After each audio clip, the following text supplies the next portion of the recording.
All right, this right here, what you're looking at is a WBA belt. Now, this belt is not a genuine belt. This is actually a replica. It's extremely difficult nowadays to tell the difference between a fake belt and a real belt, simply because the original castings of the belts were apparently stolen. So a company that knows how to do these things, they could virtually make a belt using the same material, and will try to sell it for the real deal when it's not. I mean, it's almost impossible to tell the difference between a replica WBA belt and a genuine one, which I happen to have in a case right here.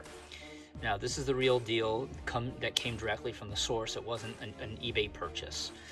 But this right here was an eBay purchase. And the big telltale sign between a fake WBA belt and the real one is in the center plate.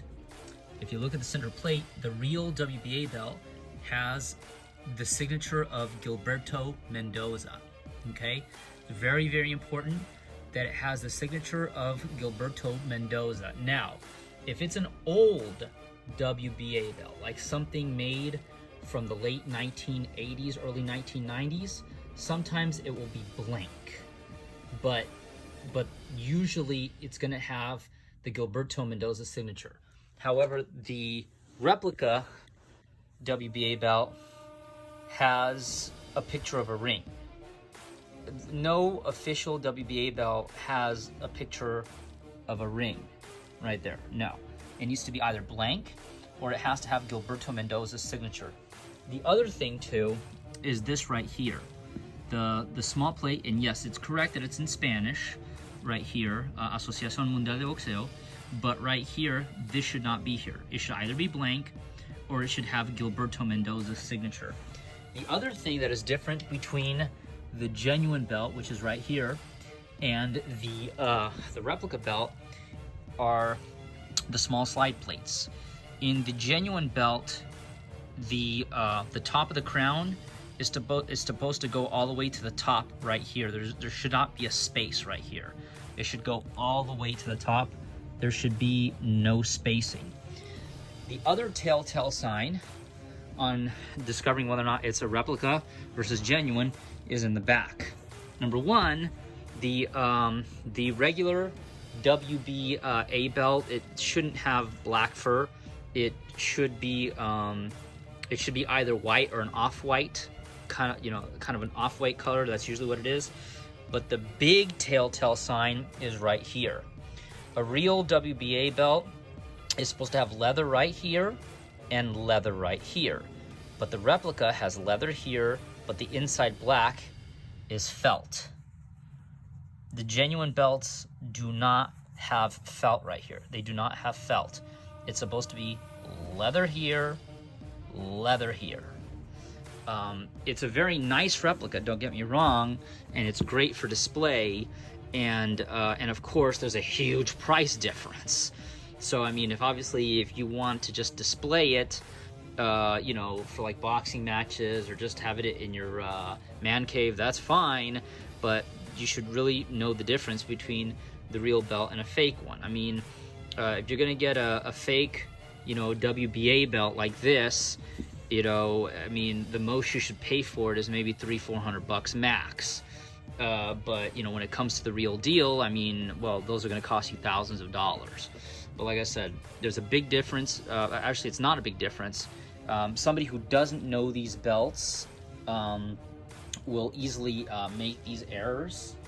I've been collecting boxing belts for about 7-8 years now, and so I'm somebody who has actually learned the hard way, both through research and through buying fake belts. So I'm somebody who's actually been burned a bunch of times. Just to let you know, be very, very careful when you buy belts off of eBay, but also, believe it or not, be very, very careful when you buy belts on auctions, because even the auction companies often don't know the difference between the real belts and the fake ones, and sometimes there is a dispute on what is real and what is fake. For instance, sometimes you will have a fighter, you will have a champion put a belt up, and people will automatically assume, oh, well, the champion is selling his belt. It must be worth a fortune.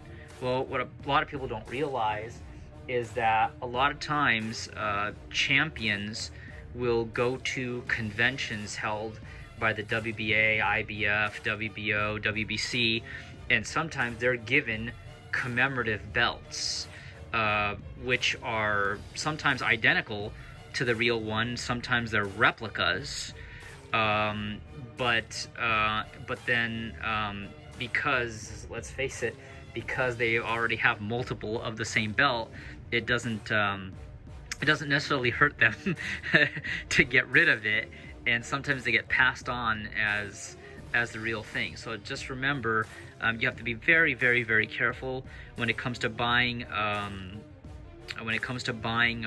World Championship boxing belts, because sometimes you might think that you're getting a Ring 1 belt when it's not a Ring 1 belt.